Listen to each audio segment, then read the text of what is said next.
Let's solve this question. We're talking about a certain stock trader who works for a hedge fund. Now, this trader estimated that the stock of a certain company has probability 0.4 of increasing in price by at least $5 during a certain trading day. So first of all, we're talking about at least $5. That means greater than equal to $5 will be the increase in the price according to the estimate. And this is what I'm talking about in a single trading day.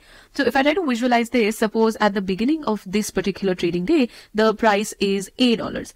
Then after this, that means at the end of this trading day, he says that the price will be at least $5 more, which means it will be at least A plus 5 with a certain probability. This is the thing for which his estimated probability is 0.4. Okay, let's read further. Then it says, and probability 0.1 of increasing in price by at least $10 during the trading day. So we're still talking about the same starting price, but this time we're saying that the final price is at least $10 more. So at least A plus 10. Now this is something that he says will happen with a probability of 0.1. So we can already see how this is, 40% chances. This is 10% chances because this is a rarer event. This one you're increasing by $5. This one increasing by $10. Increase by 10 is rarer, so a smaller probability.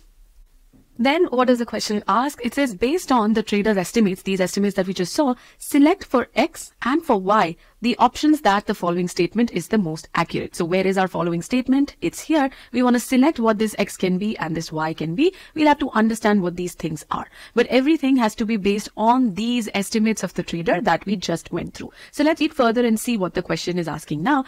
If you found the analysis of this dataset helpful, then hit that like button so that other GMAT aspirants can also learn from it. And to stay tuned with such content, hit the subscribe button below. Now, to take your learning to the next level, we have put together a free trial in which you can experience content in all the sections tested on GMAT Focus Edition. For example, you can build your CR pre-thinking skills, you can learn how to approach statistics questions in graphics interpretation as part of DI, you can learn everything about linear inequalities as tested on the GMAT Focus Edition, and a lot of other content. The link for this is in the description. Now, let's get back to the question at hand. So here, this is the statement we're trying to work on. It says, if the trader multiplies X by the reciprocal of Y, X multiplied by reciprocal of Y means X over Y really, then the result is the probability that price of the stock will increase by at least $10, given that the price increases by at least $5 during that day. Very, very interesting situation. If we only were asked about the probability of price increasing by at least 10, that is a value which we anyway have in the question.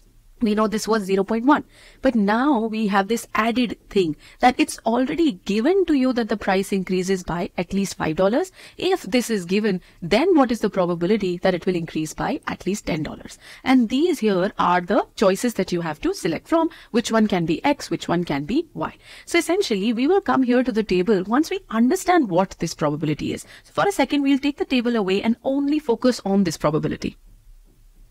Here we go. Now think, given that price increases by $5, which means instead of thinking about all possible price increases, say I'm starting from A here, I don't have to think about all possibilities that maybe it increased by just $1 or maybe it increased by $0.50 or maybe it decreased. I'm not thinking about all of those situations. I am saying that I'm already at the A plus 5 level. It's already given that it increased by at least $5, which means from this entire set of possibilities, I'm already in this restricted set.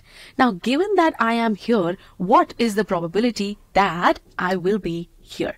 A plus 10 and beyond. That's what the question is asking. Very, very nice, very important to visualize this. Understand very carefully. In fact, I'll put an arrow here because there is no limit to how much something can increase. I'm starting with the current day price.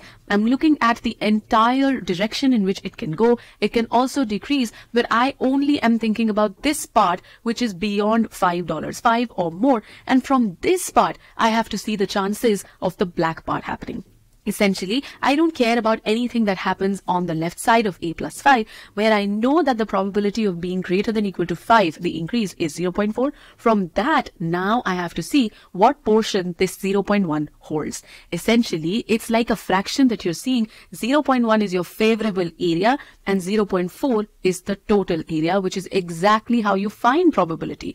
probability is always equal to how much the favorable portion covers upon the total that you're working on. The interesting part here is that the total probability is not just 1, because that's what it would be for every possible change starting from A. We are already given that price increased by $5, which is what made our total probability for this situation 0.4.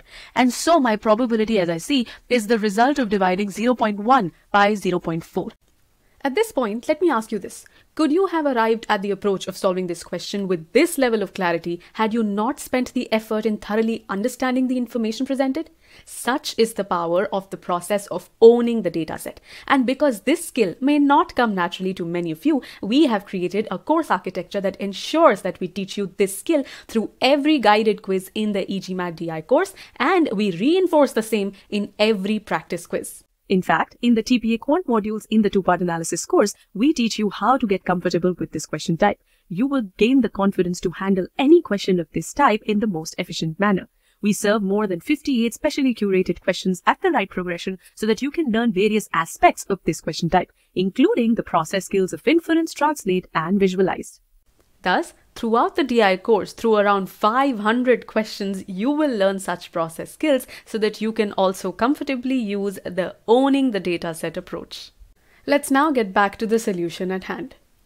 Now I'll bring in the table and see if I directly have these as x and y, or maybe something that gives me x by y equal to this only. Let's bring it back.